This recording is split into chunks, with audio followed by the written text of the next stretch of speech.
So in Snapchat Plus, how does this story rewatch indicator work?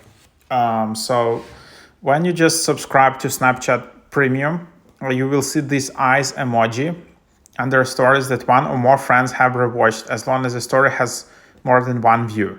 And then you can see how many friends rewatch snaps that you post to My Story, private stories, or shared stories.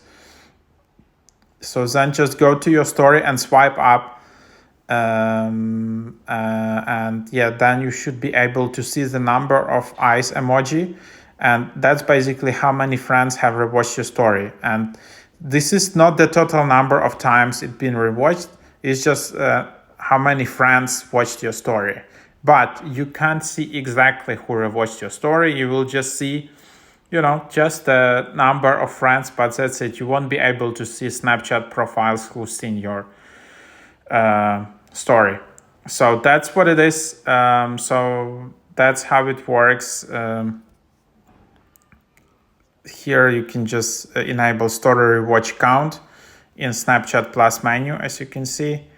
And yeah, again, unfortunately, you can't see exactly who seen your story.